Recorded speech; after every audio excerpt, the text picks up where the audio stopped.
Hi everyone, thank you so much for coming, for donating. And as many of you know, our family was introduced to Northwood when our grandmother, which was my mom's mom, who lived with us, had dementia.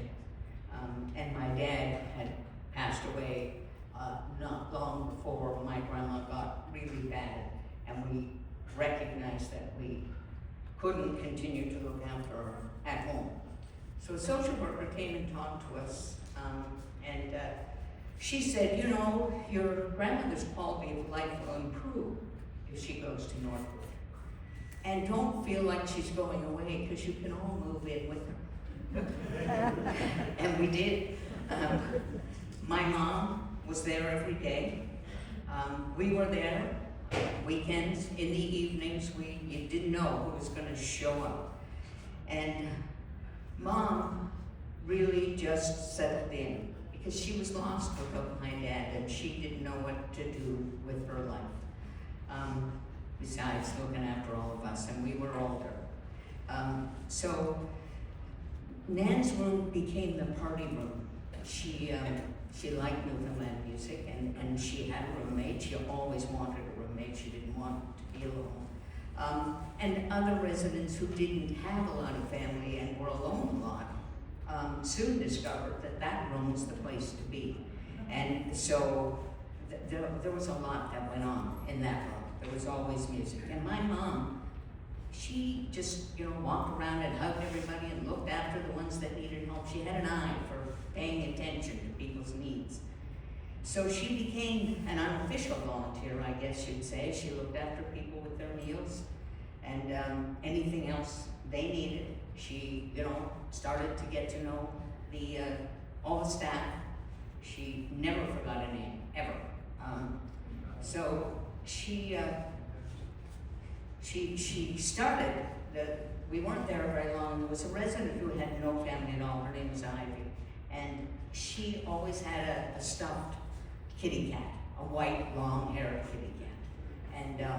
And she fed that cat when she had her meals. And my mom, convinced her that Fluffy could go home and have a bath in our house. And so every week my mom, for a couple of years, my mom took that kitty cat home, washed that kitty cat, and I can still picture her, we all can, all the family, with the brush and the hair dryer, and then bringing Fluffy back. And that was the start, I think, of our long journey with Northwood. When my grandma passed, I think my mom had found her purpose. So she stayed. She became an official volunteer. And my siblings, Derek and Darlene, our older brother was away. He was a chef. If he'd been here, he would have been cooking for them all.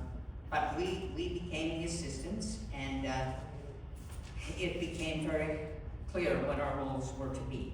She did walk or bus when it was nice, but we often would drive her down, drop her off.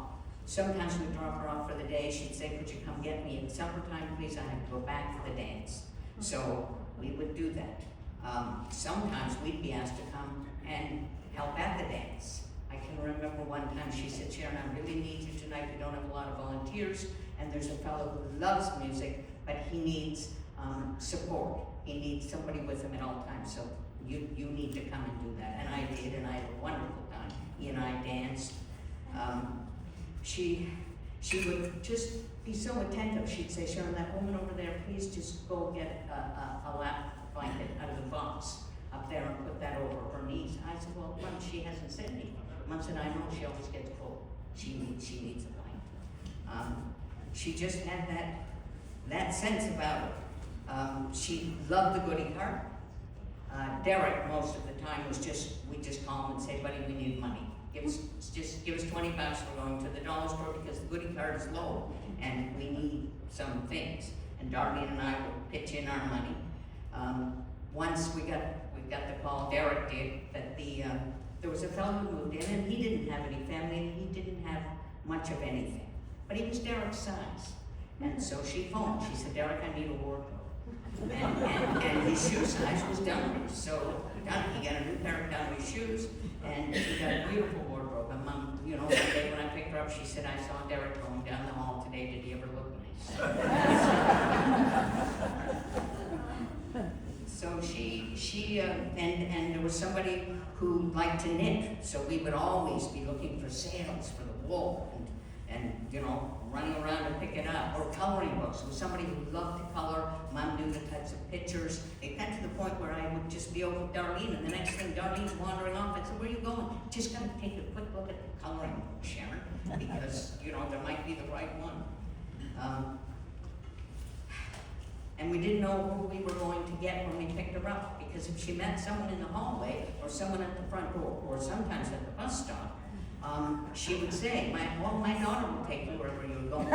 So we often went in the different direction, or in a snowstorm, we were going to a street that wasn't in our direction. Didn't matter. She just wouldn't leave anybody. She was very good at dealing with folks who struggled with diversity. She used me a lot. She was very strategic. I was paired with somebody who struggled with folks who were gay. I'm gay. So she would put me with that person, and then subsequently, once we had a good relationship, she would then talk to that person and say, "Do you like Sharon?" "Oh, of course, she's wonderful." "Well, she's gay." By then, the woman, you know, had forgotten whatever her biases were. Anyway, she was good at that. She loved all the staff. She knew everyone's names. She knew their families, their stories.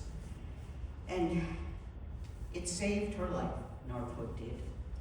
And her legacy continues, because last year, Elaine and I had a neighbor that had a terrible fall and couldn't live in his own home anymore. He's over in the assisted living now. But when he was in the transition facility from the hospital out at the Shannon's building in Bedford, the first day he was there, I took him out his clothes, and I couldn't find anybody to tell me what room he was in. And this woman appeared. She just happened to be walking by. She said, "Can I help you?" So I told her. We went into the room, and I said, "Have you been here long?" And she said, "No, not that long." She said, "I used to work at Northwood." I said, "Oh my goodness. I don't suppose you knew my mother." She said, "Who was your mother?" I said, "It was Joyce Bond." And she started to cry, and she put her arms around me. And she said, "I miss her house." And I said, "So do we." Mom would not be pleased with what's going on today. It's a wonderful tribute from the family. We thank each and every one of you. And I hope she'd be happy